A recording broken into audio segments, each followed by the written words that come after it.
Okay, Chloe, this is a very important question. If a turtle doesn't have a shell, is it considered homeless or just naked? Good evening, ladies and gentlemen. This is the Doppler Effect podcast. We are here this evening with Miss Chloe Grennon. Am I pronouncing that correctly? Yep, you hit it now on the head. Yeah. Okay, in Salt Lake City. Now here we're experiencing, this everywhere's experiencing this cold weather right now. It's 9 degrees where I'm at in Iowa. What's the weather like there in Salt Lake City? I think the high of the weekend was about 30. Okay. It's been dropping down to like the lower teens, but it's not as bad as it is on the coast. Say that sounds pretty nice compared to things I'm hearing from elsewhere in the country. So, Oh yeah. well, Still no good. snow. Still no snow. Greatest snow on earth, but we haven't had any snow. So I've only been through Salt Lake once, and it was kind of end of the summer. Beautiful area, but I can imagine that the snow is a big part of the culture there, like winter sports and everything. Isn't that kind of a big part of the culture in Salt Lake? Oh yes. Oh yes, absolutely. It's absolutely insane. Like the shuttles, the buses and stuff are just absolutely full. Like all I don't know, the winter for all the skiers and snowboarders, and then a lot of tourism, a lot of like family trips. People are like, "Oh, for Christmas we got this family ski trip to go to Utah or like Park City especially." Okay. Um yeah, it gets kind of crazy here. Well, and then so working with animals, and because you work with a lot of dogs and you work with horses as well. Do I understand that correctly? Yeah. Yeah, I do. Okay. And so in Salt Lake, you mentioned the tourism. Like, is the tourism like, or is it dude ranches and stuff like that? I mean, forgive me for what I don't Yeah, know. I you're good. You're apologize. good. Okay. Um, it's kind of so I don't necessarily do like the dude rant. I do like the performance horse side of things. Oh, that's awesome. And so we are very fortunate to have like indoor barns Oh, that cool. are sometimes heated. So we're like we competed actually on Friday night. Sorry, he's gonna be moving around, but um we competed on Friday night and it was indoors. And once you get like all the horses are sweaty, the people are moving, there's usually cattle, so it stays really warm where we're wearing just like a t-shirt or a hoodie and it's like 12 degrees outside. But Okay. we have to kind of modify like the animals' workouts a little bit because they have to be softer on their lungs because of how cold the weather is. Sure. Um, so our warm up and cool down routine looks a little bit different, yeah, in the summer and the winter. Oh, well, in the winter. Just like with people going out, so especially when it's this cold, you take that deep breath and you're like, holy, you're like, this isn't as Yeah. easy as it normally is, right? Yes, Happens to me all the time.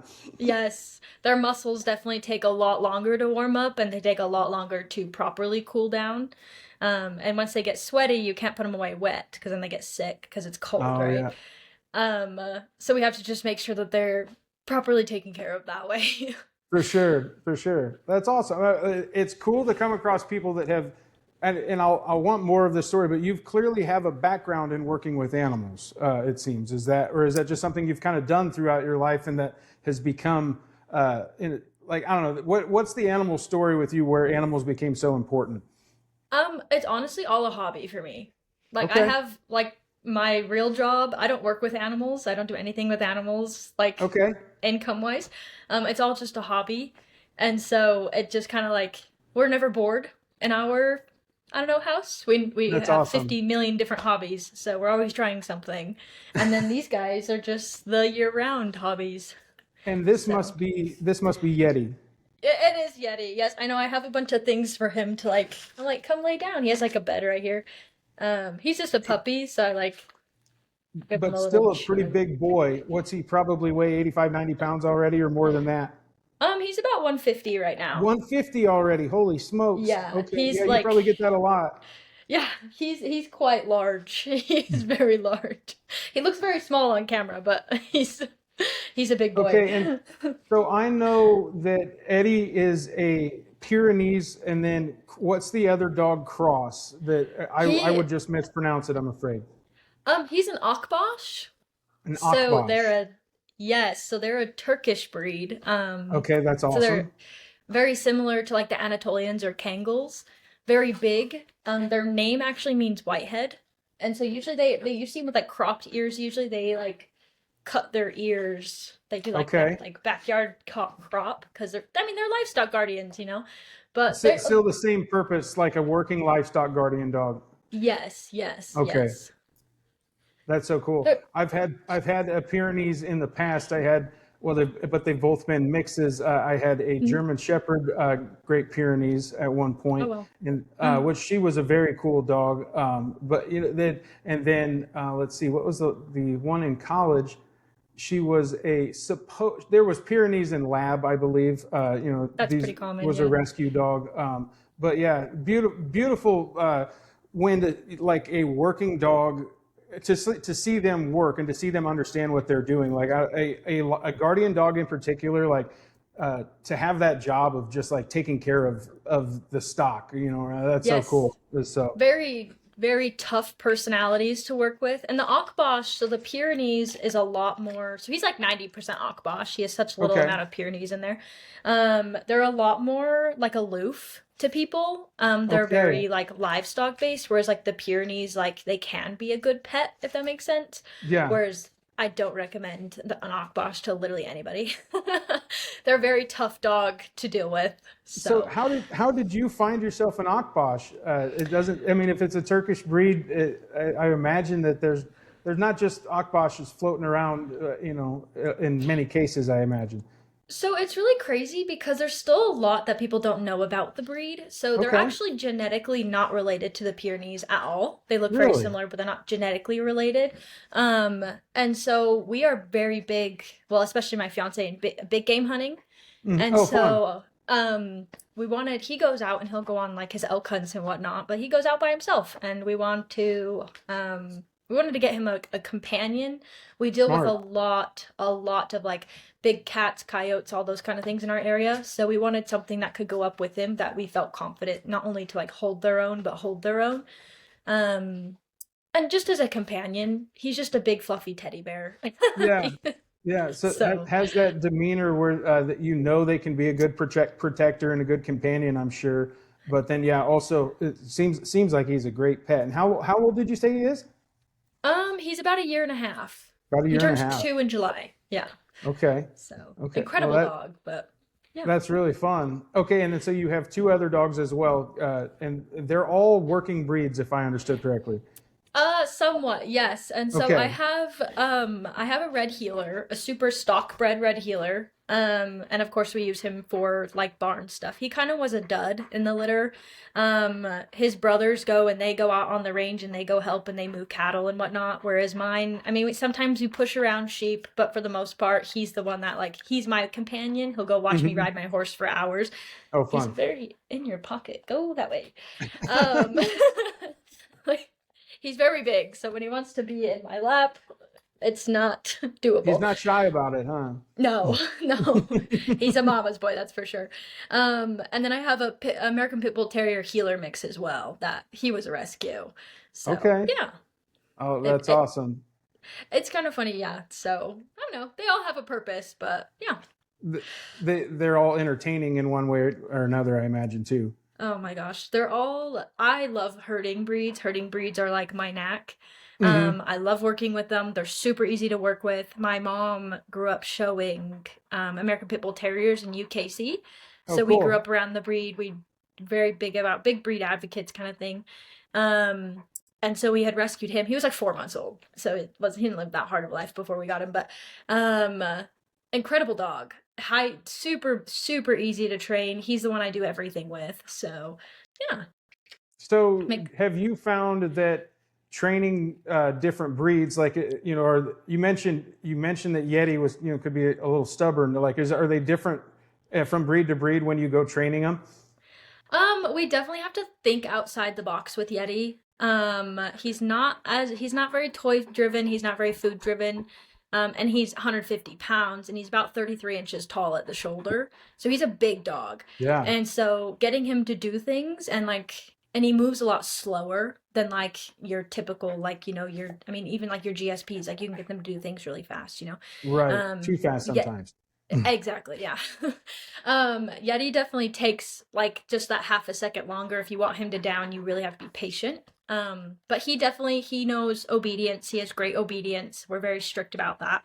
I didn't want a big dog that couldn't walk on a leash or function. So Right. that's very Well, because big so on that. many people's perception, I feel like when they see a big dog, a lot of people's instant reaction, there's one of two things: they get scared or they want to come up to it right away. And like Yes. in the dog etiquette world, I don't know how you feel about these things, but like there's like I hate when you're out training a dog and somebody just like walks right up to it, like especially if it's some little kid. Like it's a tough scenario because I mean you want to tell somebody, but you don't want to, like, I don't want to scold someone's little kid, but at the same time Yeah. it's like, hey, have some respect for what's going on here. Like I don't know, people don't think. I feel No. like No, and that's one thing. Like with Yeti, we're very big. We take him.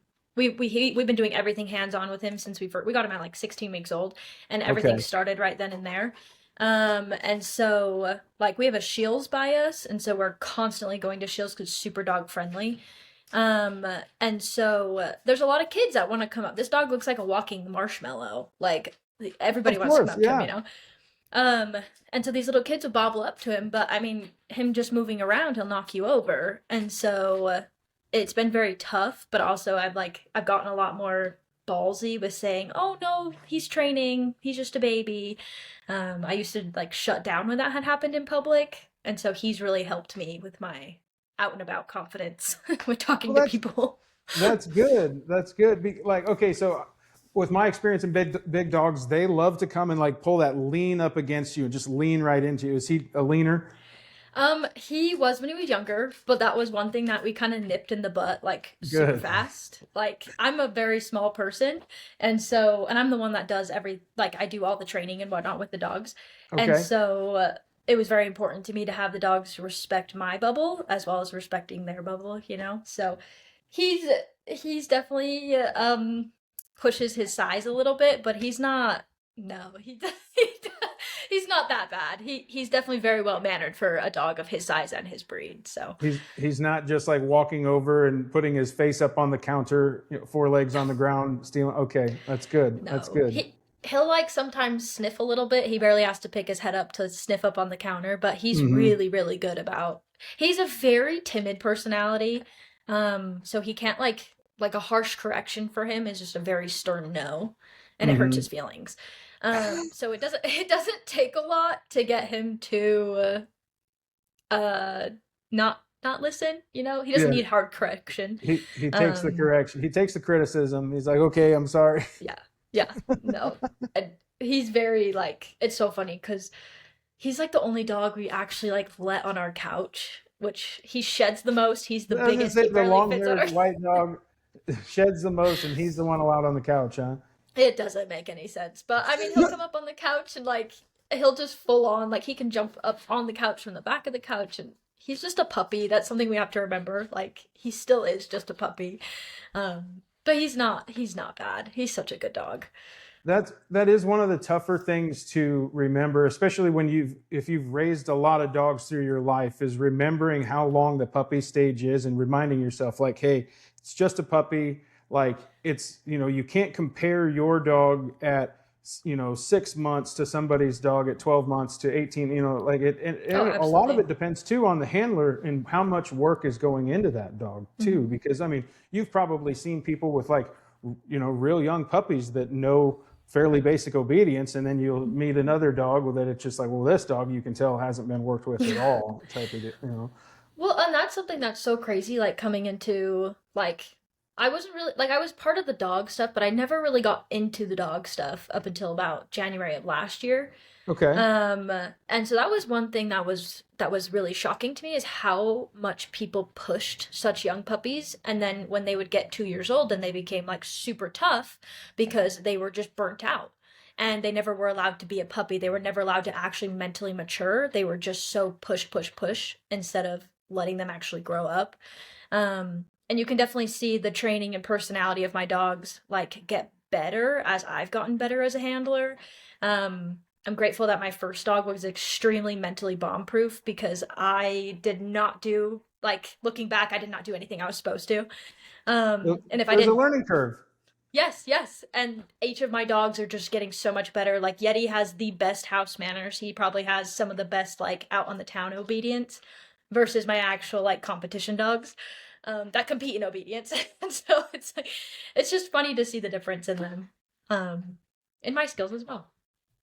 It's fun to grow and look back and like, so I've been doing social media now for just over a year, and I look back at some of the stuff I posted a year ago that like before I had met some mentors in some dog training spaces where I'm just like, holy crap, I really did my dog, you know what, like there were things I could have done a lot better, Oh, but like absolutely. that's everything, in life, I suppose. You have to keep learning.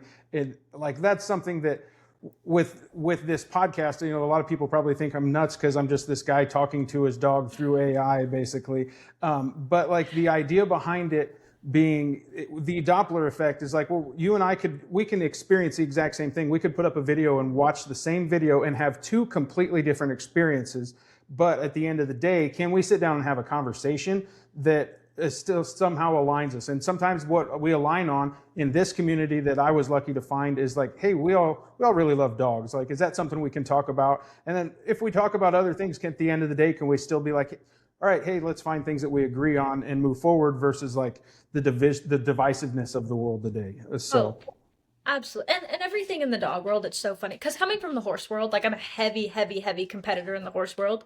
that's awesome. Coming from that and going to the dogs, you see like one of two things.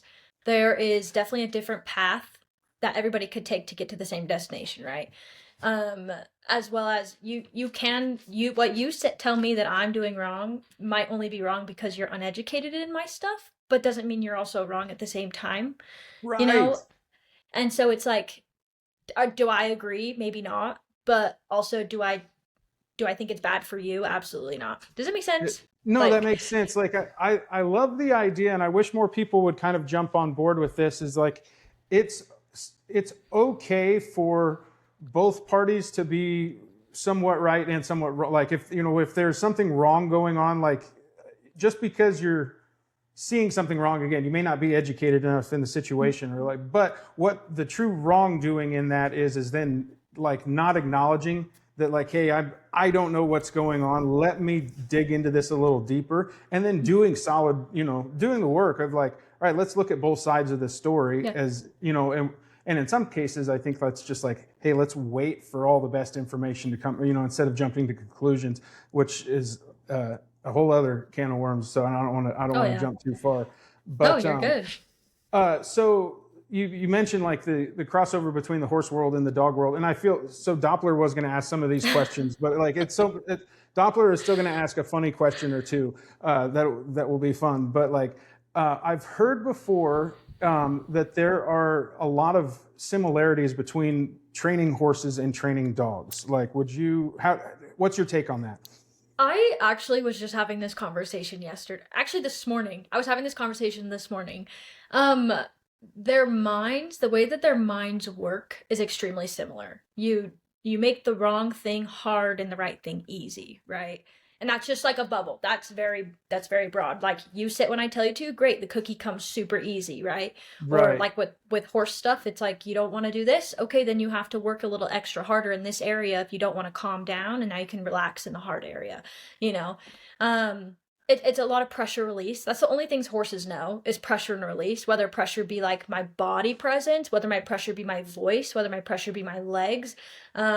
Pressure comes in a lot of different ways. Like same thing with dogs. Like, is the pressure environmental? Is the pressure my voice? And then the release could either be a cookie or the release could be go have fun. And I think once you understand the concept of genuine pressure release, timing is the most important part in both of it. If your timing sucks, your training sucks. Um, It's that timing and probably the consistency of it, right? yes. Yeah. Yeah. Yeah. Being honest. And every animal's so different that you gotta kinda mold it. It's not all like the cookie cutter isn't gonna cut the same cookie the whole time.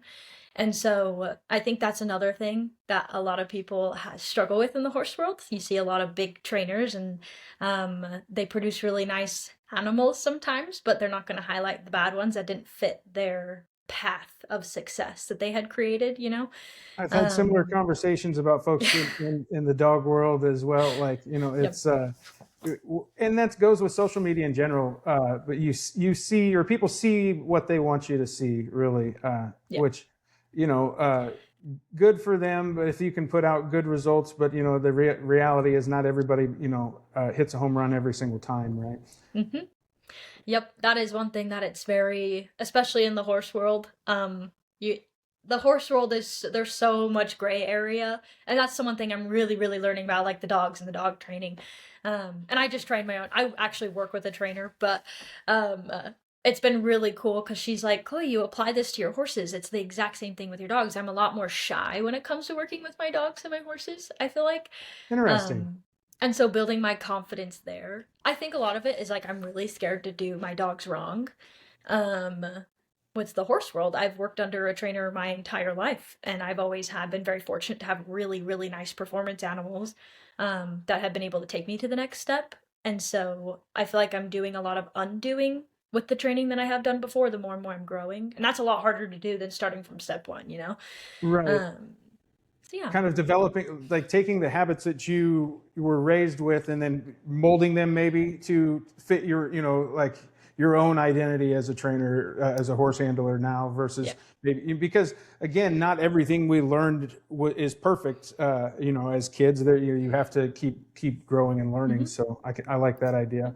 And, So, and there's a lot of generational difference as well. That's just the reality of it, you know? and that goes with So so many things, right? Like yeah. a lot has changed in the last 25 years, let alone the last 50 years, Yeah. with the way things are trained.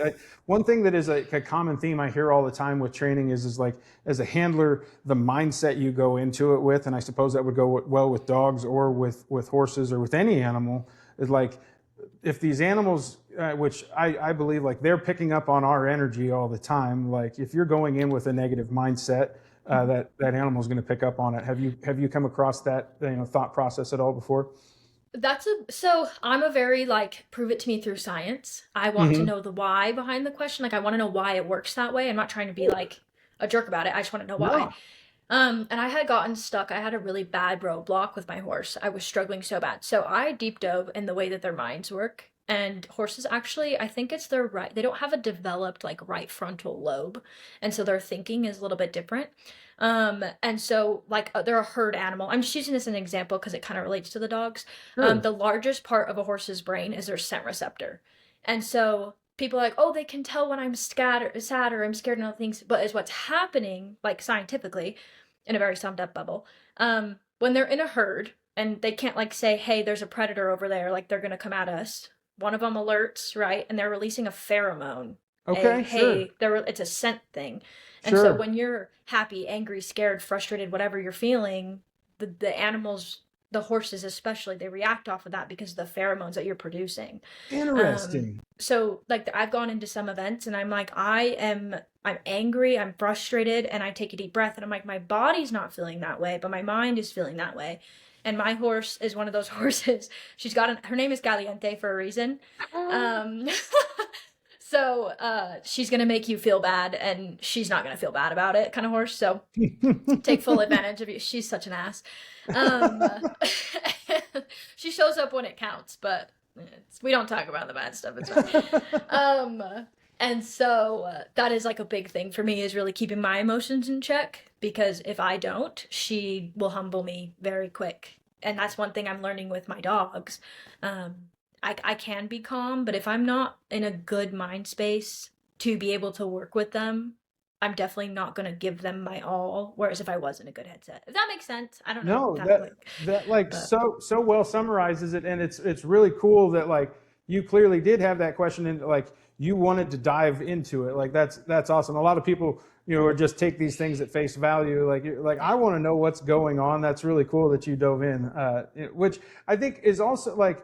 Uh, I'm guessing you have that type of personality. It sounds like from the last 20 minutes that you do like to dive in, like Yeah. because then I watched your channel and you have a lot of solid information that you're giving people on your channel. And I think that's one thing that TikTok really loves is like authenticity, but also like good information. Like, and Yeah. I think that you're providing that to people very well. So you've only been doing this for like 5 months, and you're kind of blowing up. Is that how exciting has that been, or what's that experience been like? It's been really weird for me because I fall in a really weird category, I feel like, between like the dog talk, right? Sure. Like you have your hunting dogs, and those are a whole nother bubble than like your pet dog people, or like you have your, I don't know how to say it, like, I don't know, like your look at only feed raw people, or Sure. your like your obedience sucks people, or you have your sport dog people, or you have your bite work people. Like there's so many bubbles, and I'm trying to not fall really into one or the other because I love my pet dogs and I like to do the fun pet dog stuff, but also like I have my animals for a purpose. I don't just have these animals to have these are not pets for me. I don't find joy in that personally. I know a lot of people do, Sure. but I don't. And so I don't know. But it's cool It's to give a been dog a purpose. yes, yes. And if they don't have a purpose, I don't have a purpose. That's kind of my thing. Because what's the point of, in my opinion, And so when I started my TikTok, it actually started out with I made a stupid skit, and that's my whole page. It's just skits, right? They're Um, fun. I made a skit about the things people say if they find out you have a horse. It's always, are you a barrel racer? Okay, you must race them. Okay, do you have a thoroughbred? Or it's just like the stereotypes, right? And so I started at a skit like that, and it like hit 500,000 views within like 2 days. And I was like, oh my gosh, what is happening? I do. and, and so I was like, I'm gonna make one about dog sports because I was explaining dog sports. I have clients for work. I do nails, and so I talk to clients all day long. And so I was trying to explain to them what dock diving was, and I was like, this sounds really stupid. Like the way I'm like, like my dog's jumping off a dock. I waited there for 12 hours. I paid $75 for a flat ribbon, and that's it, right? For 10 minutes, not even 10 minutes, 4 jumps, right? And And so some I was good like, that pictures. is, well, and I was like, yeah, exactly. The pictures are great. And I was like, this sounds so stupid. So I made a skit about that.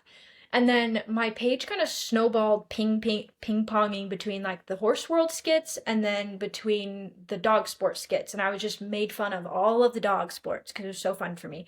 Um, and I had gotten into detection at the time, and I made one about how my dog is a professional Q-tip hunter, um, and that one took off, and then it started snowballing, and then I started making kind of fun at like dog breeds, and then that's kind of like what's really taken off now, um, and it's just in more of a comedic educational sense rather than hey you have a mixed breed dog you suck because I have two mixed breed dogs. I have nothing against mixed breed dogs because I feel like a lot of people that are trying that do similar content to mine, they're extremely um like they're they're bashing other people rather than educating other people. They're saying you suck because you suck. It's not, that's unethical because of XYZ. Does that make sense? Yeah.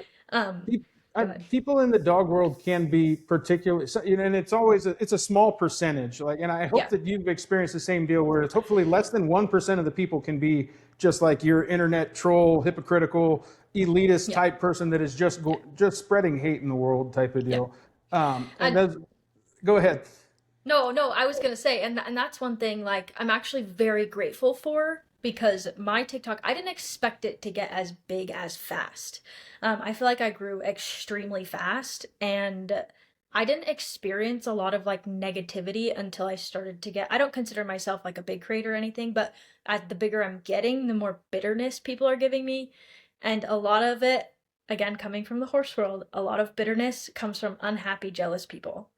And I'm sorry I'm a sensitive topic. I'm sorry that when you see my stuff that you're upset, but I hope it gave you a laugh and you're having a better day. Um but I, Absolutely resonate with that because that's kind of at the end of the day what I like to do is hopefully I like to think hopefully I've made someone laugh and you yeah, know you know they're having a better day. Like if we pick a little fun here and there, hopefully it's all in good fun.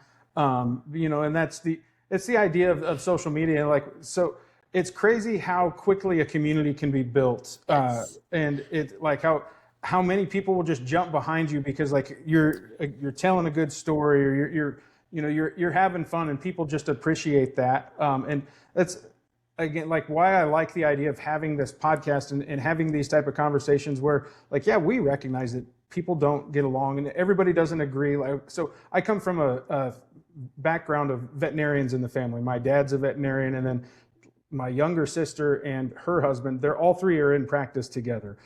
Good for It's them. like so I've I've had a lot of fun with that experience, but in all of my years, I've never seen anybody come to them and be wrong about their dog. Like, dog owners are almost never wrong about anything.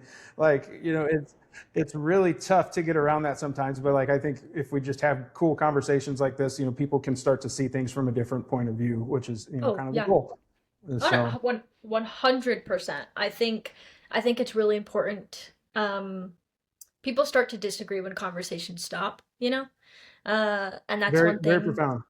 It's I always like to again ask the why. And I'm extremely young, especially in the group that we kind of run around with. And so a lot of people look at me and they're like, "Oh, they're just young. They don't know anything." And I feel like I've lived a lot of life for the short life I've lived. But I take what I do very seriously. Like, this is not as much as I want to say it's just a hobby. This is genuinely, this is what I live for. That's awesome. And I'm one of those people, I want to be the best. And so that sounds really arrogant, but I want to put the time, I want to put the money, I want to get the animals to make me successful because that's what makes me happy. Um, and Not a little I competitive. no, not at all. No. That's that's what I always get to. They're like, every bone in your body is competitive, whereas like my fiance, like, he is the most supportive person ever. That's He awesome. doesn't That's he great. doesn't have any of the animals, and he's got no competitive bones in his body.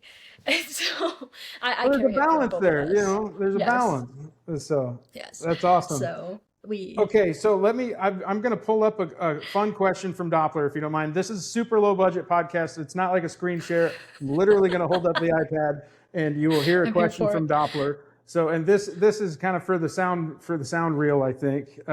Let's see. And I may skip through a couple because I've already asked the questions. Okay, Chloe, this is a very important question. If a turtle doesn't have a shell, is it considered homeless or just naked? Well, I think he's just a little naked boy. Because if you if you It's if hard you to want to, tell. That's kind of one of those, was it the chicken or the egg first questions, right? well, their shell is actually part of their skeletal It's part of system. their skeleton, right? Yeah. Yes. And so yeah, no, I think it's so funny. I'm just saying they're naked. Have you seen like the soft ones, like the Yeah. river ones? Yeah. See, Gummy. I picture the cartoon turtle that like slips out of its shell and its little cartoon rump showing, and then it just like hurries back into its shell. Like, yeah, that's kind of. But no, so I've like actually a snapping turtle is kind of a redneck delicacy in the Midwest and probably in many parts of the U.S. But like, yeah, it is very interesting if you ever get into a turtle and realize that the whole thing is it's an Yeah. exoskeleton. Like, Yeah. so super crazy. So. Okay, I'm going to jump forward. Thank you for humoring us over here. Always trying to entertain myself, I suppose. Let me see if I can find the right spot here. Similarities. Would you agree or disagree with me? Okay, last but not least, you were just unanimously elected Emperor of the entire planet. What's the first rule that you would put in place? Okay, Chloe, That is a Loaded very big question. one. Um, uh, there's so many things I feel like I could say. Um, I'm trying to think. I'm like, do I want a silly answer? Do I want a serious You answer? Oh you my can go you can gosh. go for any answer. You'll be like, uh, cheese tax must always be paid to dogs. Like, Oh, that's a good one. I'd go with the ice cubes because my oh, there you dogs go. love ice cubes. If one of them falls out of the freezer, they love their ice cubes. Um, but like a real note, I would say there has to be um more stipulations on animal welfare. Okay. Because I feel like it's extremely loose. We see it all the time. Like, as long as they got food and water, you're good. No We do worries, you see know? that. We see it a lot in the horse world. And so I just wish it was a lot stricter. Um, and I think that's a big one for me. There was a lot of stuff happening like locally to us like last year with that, and some animals were not being properly taken care of, and they Oh didn't do no. anything about them because they had food and water, and that's all they need to survive. So I think that that's my serious answer, but like on a softer one, yeah, I think all dogs should deserve an ice cube. I can appreciate both answers deeply, Ray. They both make a lot of sense. So, well, hey, this has been a whole lot of fun. I promise to try to only keep people about Nope, 30, 40 totally minutes, just to, especially because it becomes at the end, the editing process, everything. I'm sure, as you know, you're spending a lot of time editing videos these days. So, but hey, it has been such a pleasure. I really enjoy this. We're going to, it'll probably be Wednesday nights is when these usually go out. So we'll put a teaser out. Awesome. It'll be fun. If you want to reshare, I'd sure appreciate it. Huh? But it's been, and then over time here, what we're trying to do, I'm trying to like build up guest panels. So like if we all hop on a live and just kind of, shoot the breeze, like I think that could be a lot of fun too. So Absolutely, yeah. awesome. Well, hey, thank you so much. It's been a blast. Have a great night. Stay warm out there when it's 30 plus. I think the people out east are probably a little bit jealous right now. And so, Hey, absolutely. I mean, you guys stay warm inside. Hopefully it doesn't dump snow on you guys. So you guys yeah, stay hopefully safe. we're going to avoid that. And this is at Chloe Grennon on TikTok. That's correct. Yep, it's Chloe with a little shark emoji too, if it's in the search bar. Awesome. Y'all go check her out. Thank you, Chloe, so much. It was a real pleasure. So have a great night. Yeah, you as well. Thank you. All right, take care. You too.